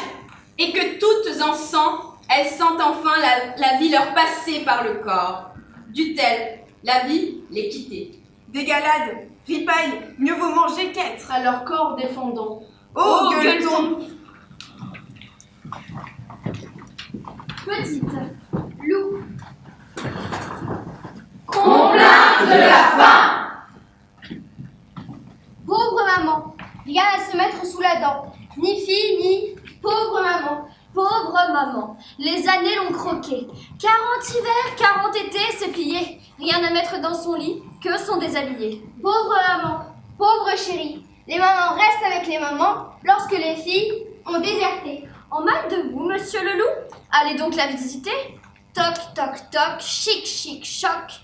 Miam, miamant.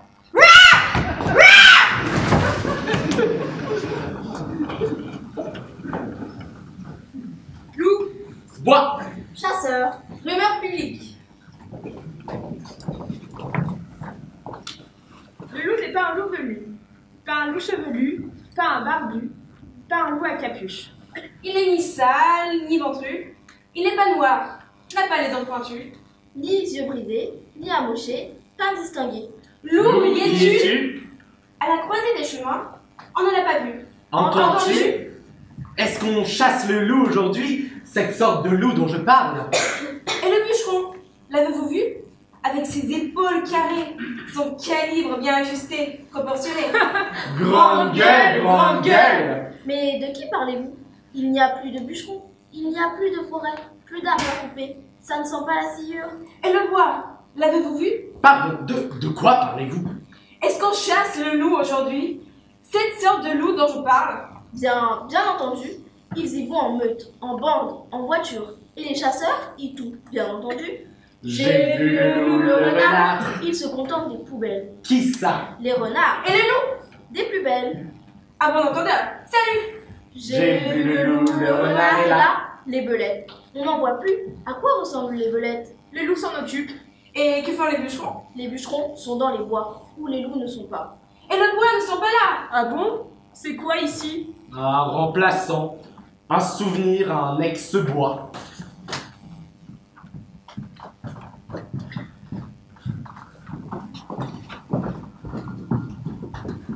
Et ceux-ci, leur calibre bien nombreux. Les ex-bûcherons, sans doute. Mais s'il n'y a plus de bois, il n'y a plus de proie. Que font les chasseurs? Tous ces chasseurs entre beauté et bonneté, la main sur leur calibre bien proportionné. Plus de bois, mais des proies en quantité, bien proportionnées. Les belettes font des petites, et les petites vont à la rencontre. Et les chasseurs, sans leur bois, de s'ennuyer, aiment bien aussi les petites.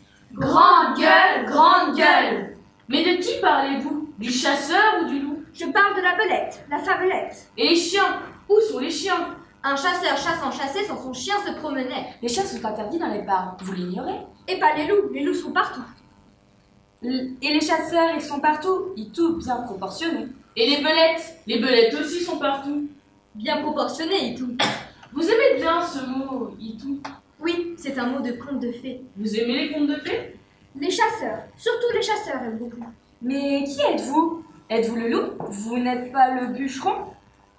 N'avez pas hache? À l'épaule, ne sentez pas sciure fraîche? Vous ne savez pas comment finit le conte. Vous ne savez donc rien. On préférera toujours le chasseur au loup. Ils seront toujours plus nombreux. Grande gueule, grande gueule! Je peux vous chanter la fin de la chanson? Non.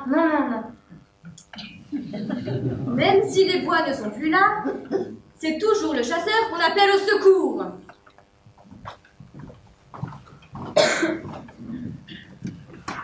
Mère, chasseur. En son déshabillé, prit le petit déjeuner, retourna se coucher. Samedi passé, tout pareil avait fait. Aller voir sa mère, c'était obligé. Toc toc toc! Qui est là? C'est votre fille! Eut envie de canard laqué. La porte ne fermait plus très bien. Elle devrait appeler le serrurier. Eut envie de truite sauvage. En son déshabillé, frissonnait. Serrure à 3, porte blindée. Eut envie de caille de... Se lécher. Mère dans son lit réfléchit au principe des serrures et des clés. Eut envie de promenade. Papillons et pâquerettes. Bois, forêt, parc, lac, balançoire, graminées, roseraies, kiosque, joggeuse. Tout cet ailleurs. Eut envie de... Ce n'était pas sorcier, mais quand même bizarre. Laisserait la clé sous le paillasson. Un mot pour la petite partie révisée au Café Paradis. Se leva, trompa sa faim dans le bain, se maquilla, se fit belle. Belle. La prochaine fois, se dit-elle. La prochaine fois. Belle.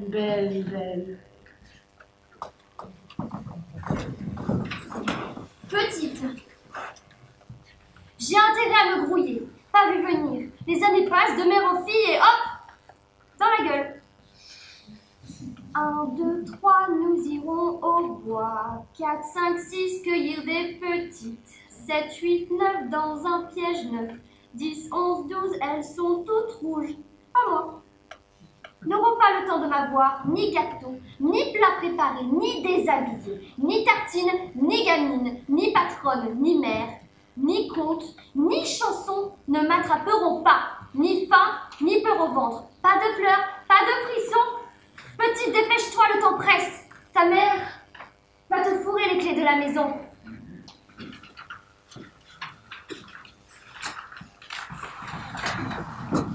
Rumeur publique. Aide domestique. Les forêts ont été domestiquées. Les animaux ont été domestiqués. Les mers, les océans, les enfants. Nique, pas nous, pas les braves gens. Braves gens ne sont pas animaux domestiques, ni bêtes de somme. Que nique. Têtus comme des bourriques. Comme un tigre accroché à leur statut, leur genre, leur identité. Niquez qui vous voulez. Nous, on se fera pas baiser, pas zigouiller. Personne va nous dominer. Domestiquer. Ticket, pas nous, pas les braves gens. Sauf les gens, des gens, nos gens. Dans le temps, le bon vieux temps. Des contes pour enfants. À coups de trick. Nique que je te nique. Le monde a bien changé. Pas nous les braves gens. Braves gens ne changent jamais, jamais. Bois.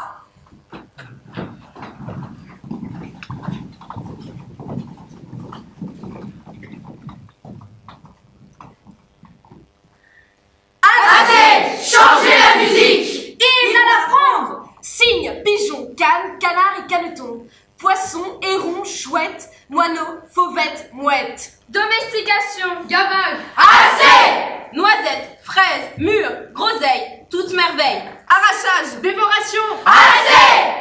Pelouse, talus, fossé, saut de loup, fourré, buisson. Quambibi et autres violations. Assez. Jardin d'enfants, belettes, petites bêtes, roseraies, lacs, étangs, petits bois, grands bois, vieilles branches, jeunes pousses. Exaction. Suggestion. Humiliation. Terminé. Sédition, émeute. Insurrection. Jacquerie, soulèvement. Fronde. Fronde.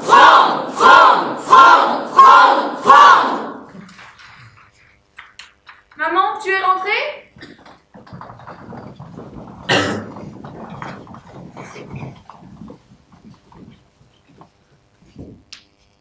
Non. Nous aussi, on sait dire non. Elle ne peut pas rentrer. Pas déjà, pas maintenant. On attend que ça saigne. Ou bien quoi? On en veut pour notre fric, pour notre faim, pour notre moi méchant. On veut notre tartine de sang. On veut jouir. On veut le loup. Et le reste? On veut la mort et le sexe. On veut. On est là. Rumeur publique. On est les chefs. On est le loup et l'ogresse. Et la nuit et le reste. Qu'est-ce que c'est que cette représentation? On a des réclamations. Le bois n'est ni fait ni à terre. La petite est ridicule. Le loup est un télo. Le chasseur et la mer, ça va. Chasseurs et mères ne se refont pas. Vous avez des propositions? Gaffe, pas de chichi ni de sornette. De l'action, du suspense, de l'émotion. Des coups de théâtre. On est au théâtre? Oui ou non? Du tragique, du grandiose. De l'ubris, de la fureur, du piment. Qu'on ait soif, qu'on ait peur, qu'on ait mal. Du pain et des jeux, du pain et des jeux. La fosse au lion. Transgression. Profanation. Éjaculation. Qu'on en crève. Sinon, la prochaine fois, On reste à la maison. 4. Ils nous mangeraient.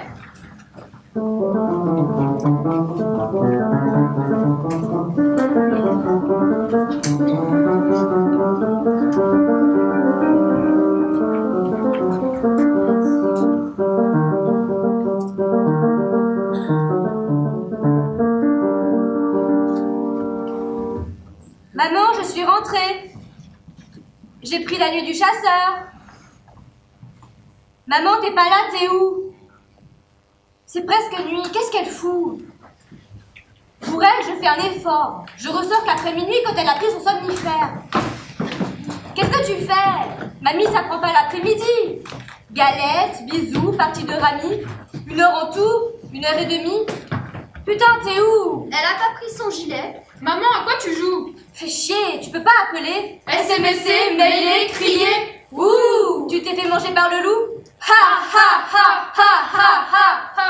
Ouille, ouille, aïe, aïe, ouille, aïe, aïe. Si on peut plus rigoler, c'est bon. Ok. Je viens, je cours, je vole à ton secours. Ne voyons pas rentrer maman, la petite prit sa bicyclette et se hâta d'aller la chercher. La nuit allait tomber, c'est l'heure où les loups sont vigilants. En voici un bienfait de sa personne. Pousser une trottinette, chanter une chansonnette, casque vissé sur ses oreilles un peu grandes. Chantait à tue-tête un truc en anglais qui gueulait méchamment. La petite en face pédalait rageusement et Hop, pouf, paf, se culbutèrent. Jusque-là, rien de grave. Minime méfait. Jean pété au genou, peau ratiboisée. La petite, furieuse que son jean préféré soit massacré, insulte sauvagement le grand qui s'est pris les casques dans le fil de son casque, lequel est finalement tout arraché. De ce fait, aussi furieux qu'elle, il l'insulte encore plus sauvagement. Se sont regardés. Il n'était pas si jeune qu'elle, et le visage était tranchant, si la taille était bien faite. Se sont détournés. Elle releva sa machine et voulut continuer, mais la roue avait déraillé. Quelque chose dans le mécanisme grippait. Il n'y avait plus un lumignon de soleil. Personne ne se décidait à passer. La petite voulut continuer, à pied poussant l'engin. Il ne restait au fond que 10 bonnes minutes pour sortir de l'endroit, aller frapper chez mamie. Elle appelait sa mère, encore une fois, au cas où. Le portable à l'oreille, elle attendit en vain. Le répondeur se déclencha. Salut, c'est moi, je vous rappelle. Mon cul, grogna la petite entre ses dents, tirant sur son jean, secouant la jambe, car le genou brûlait. Ça fait mal, cette saloperie. En face, il se marrait. Elle était mignonne. Colère, elle était ravissante. Merde, se dit la petite. C'est pas fille à bicyclette que je devrais jouer, c'est louve. Après tout, je peux aussi, un casque sur les oreilles, chanter à tue-tête, tomber sur un petit ou une petite avec qui je ferais affaire. Après tout, merde. Le temps tournait vertigineusement. Le jean était complètement déchiré. Merde, disait la petite, qui n'avait jamais connu la peur du loup. Merde, je veux être une louve. Moi-même, ma propre louve. Qu'est-ce qu'elles ont à rêver de loups, de sauvages, de méchants? Qu'est-ce qu'elles ont dans la tête? Fille, mère, vous avez quoi dans la tête? Le loup prit la main. Je n'aurai pas de fille à qui le raconter. Je compte sur vous pour le faire. Et elle ajouta. Je suis sûre, aussi sûre que ce qui va m'arriver, advenir maintenant, sûre que des louves se cachent dans cette forêt. Ah, maman! Un chasseur par là passait, se jeta sur le loup et le tua. La belette, inanimée, le fit pleurer. Son jean déchiré, son sweat soulevé, il dut se tenir aux branches. Puis, tout lâcha. Puis, au flic téléphona. La petite l'emporta. La mère, dans les bras du chasseur, tomba. Son numéro de téléphone, lui donna. À l'hôpital, la petite dormait, genoux égratignés, bras griffés, une dent cassée. La mère, son sauveur, appela, puis dans ses bras, tomba. Puis tomba un peu plus bas. Promenons-nous dans les bois pendant que le loup... Et tomba encore un peu plus. Voilà un conte du temps que j'étais un roi. Maintenant que je suis d'un succès d'année, du simili, de la sucrète pour Belette. Maintenant que je suis rien, le conte vaut pour Ouistiti. Mère sans fille, loup, chevillette et bobinette, galette, rumeurs publiques et autres conneries. Ce n'est pas un conte pour nous, les loups au bon dos, les bois, itou, cygnes, canards, renards, belettes, arbres, herbes, fleurs, bacs à sable, balançoires, ronciers, grillages, paniers de basket, vélos, rollers, coureuses et coureurs. Faites sortir mère à cour et faites entrer mère petite à jardin. C'est ici que ça doit se passer. C'est ainsi que ça va se passer. Chez moi, sale bois et balançoires, ronciers, pigeons, cygnes, feuilles pourries, jouets cassés, sable conchier, kiosques abandonnés, tessons de verre éparpillés. J'ai aussi signé la scénographie, la mise en scène et tout. Rien au hasard, ni au loup, ni à vous, ne sera laissé. Ce n'est pas en triste noir et blanc, c'est en couleur. La mère rêve et fantasme. La vieille attend résignée. La petite, à bicyclette, à la nuit tombée. Qu'est-ce qui lui prend de courir après sa mère, à folle allure dans la forêt? Minable. Quand les matchs de foot sont terminés. Que les voitures sur les autoroutes ne voient plus rien des forêts. Que les forêts elles-mêmes sont bizarrement fagotées. Que seuls des coureurs s'aventurent. Les coureuses ne courent pas à la tombée du jour. Rien n'a changé. La situation demeure insatisfaisante. Le petit chaperon rouge est au programme du collège dans sa version originale, avec fille, mère, loup. Toc toc toc! Qui est là? C'est votre petite, votre fille. Tire la chevillette, la bobinette charra. Défonce la tige, tu vas voir, sa bobine te tombera dans les bras.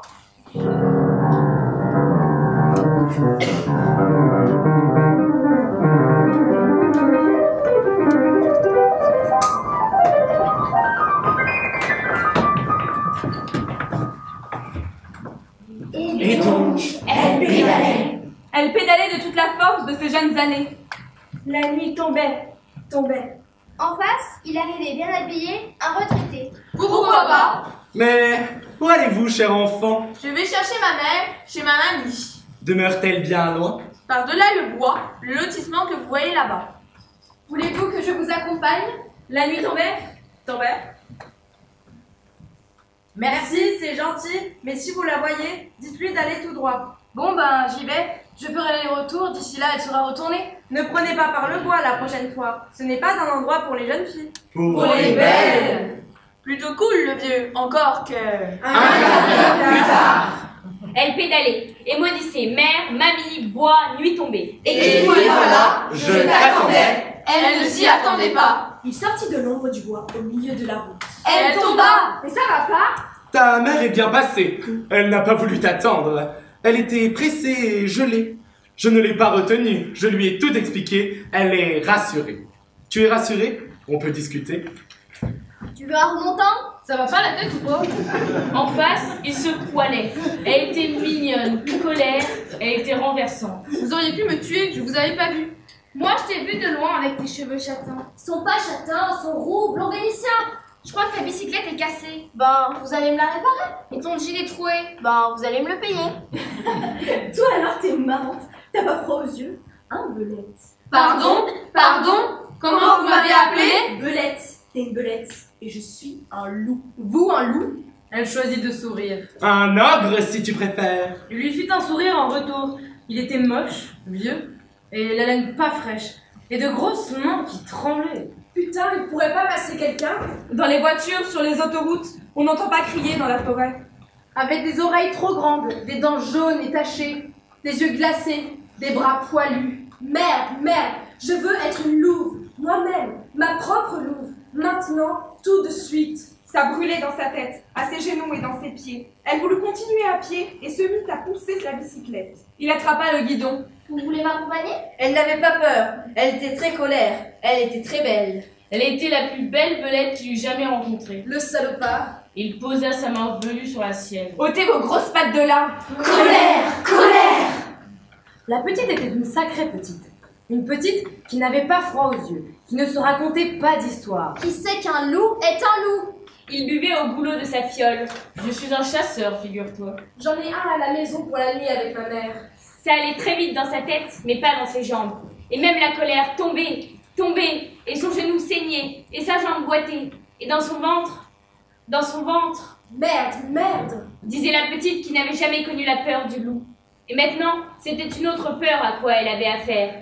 Une putain de saloperie de peur qui n'était même plus la peur, mais la conscience du néant. Maman! Il mit son gros nez dans son cou. Il déchira son sweat avec ses dents. Il la jeta à terre, colla son fessier monstrueux sur son visage de belette, et il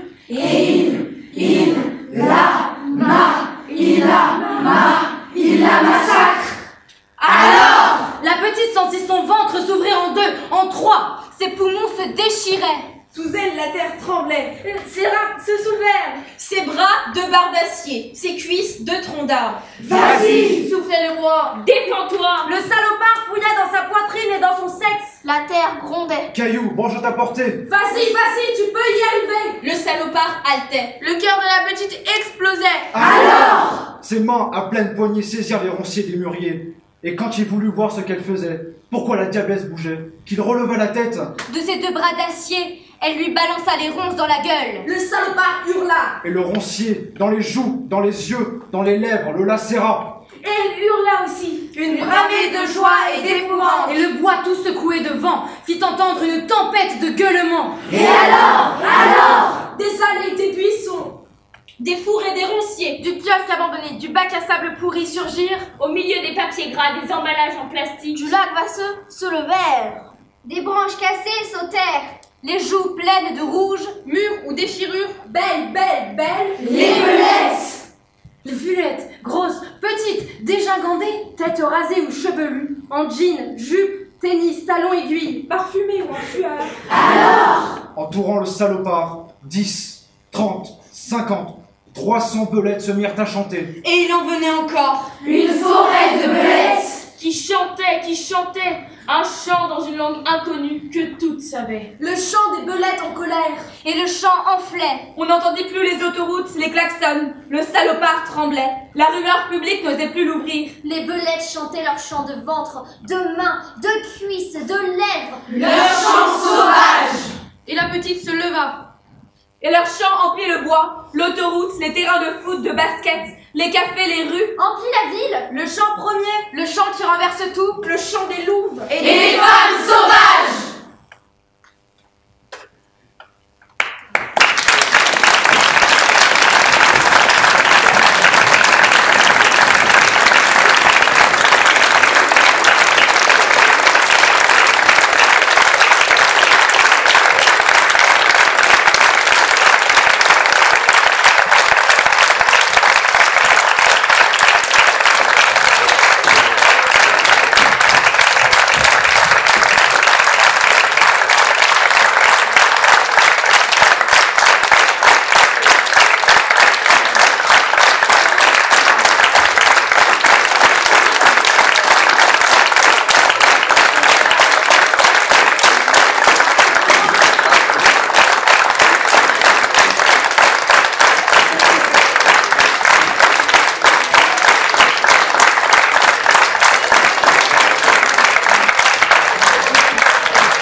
Quelques mots rapides, voilà.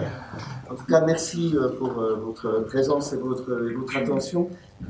Donc, juste dire assez rapidement que cette édition, que la manifestation Écriture en jeu, pour les écritures théâtrales contemporaines, est la 14e de ce type.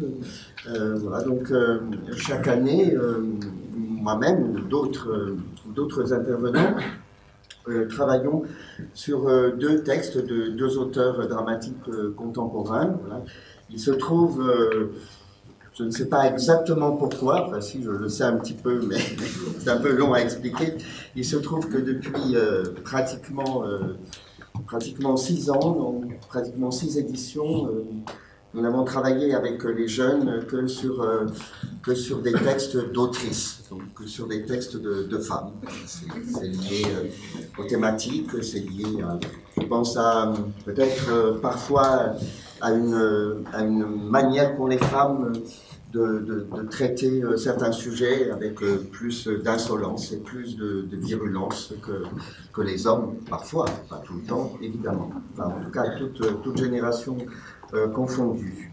Voilà, dire donc que ce comité de lecture lycéen et collégien réunit des collégiens et des lycéens de 8, même 9 établissements scolaires de la métropole. Voilà, avant il n'y avait que des lycéens, depuis 3 ans il y a de plus en plus de collégiens et je trouve que ce mélange est assez beau. Voilà. Donc vous avez entendu l'intégralité, moi une très courte scène de la pièce écrite par Julie Rossello-Rochet, Cross, Chant des collèges, qui est une pièce qui a été lauréate des Journées de Lyon des auteurs de théâtre en novembre dernier, en novembre 2016. Voilà, c'est une pièce qui a été montée aussi par une compagnie avec laquelle travaille Julie Rossello-Rochet, qui était présente cet après-midi, puisqu'au départ, ce texte était une commande donc, de la part de cette compagnie pour certaines structures de diffusion sur le thème du harcèlement scolaire. Donc, elle s'est évidemment beaucoup documentée. Voilà. La dédicace du début à Matteo Bruno 2000-2013 pour son rap Écrire est évidemment une dédicace réelle puisqu'il s'agit d'un jeune homme, d'un jeune garçon qui à Saint-Priest s'était suicidé à la suite d'un harcèlement scolaire assez violent. Et puis l'autre pièce, c'est une pièce donc qui a été écrite par une autrice d'une autre génération que Julie, parce que Julie est très jeune, elle a 25-26 ans. Donc c'est Au bois, une pièce écrite par Claudine Galéa. Alors c'est aussi une pièce qui a un parcours assez fort avec les collégiens, puisque c'est une pièce qui avait été lauréate du prix Collydrame, donc choisie par une quarantaine de classes de collège, 6e, 5e, 4e, 3e, dans toute la France. Donc, voilà. Et c'est une pièce vraiment formidable, donc qui est moins jouée, moins montée que Cross, le chant des collèges. Voilà. Mais tout peut advenir. Et je voulais remercier donc, le Théâtre des Célestins, Claudia Stavisky, Marc Lesage, parce que et toute l'équipe technique, toute l'équipe des Célestins, et surtout Marie-Françoise Pally, qui fait un travail absolument extraordinaire au sein du service des relations publiques, avec Myriam Deléage, avec Victoire Faure. Remercier aussi les professeurs qui nous accompagnent. Donc, il s'agit de Christophe Mollier-Sabet, de Valérie Nadigue et de Pascal Gonnet-Prince, en tout cas cette année, puisqu'il y en a eu d'autres les années précédentes. Et c'est vrai que sur Lyon aujourd'hui, enfin en tout cas sur la métropole, un des théâtres qui fait les plus gros efforts, le plus bel effort pour faire entendre les écritures théâtrales contemporaines, et notamment ici à la Célestine, il faut le dire, c'est le Théâtre des Célestins, puisque le Théâtre des Ateliers n'est plus du tout dédié aux écritures théâtrales contemporaines. Et je crois qu'il faut plus que jamais les explorer, les défendre, les faire entendre. Mais les faire entendre, ça n'est pas suffisant. Il faut aussi qu'il y ait des productions, il faut que les spectacles se montent. Et pour qu'il y ait production, il faut aussi qu'il y ait diffusion. Voilà. Merci.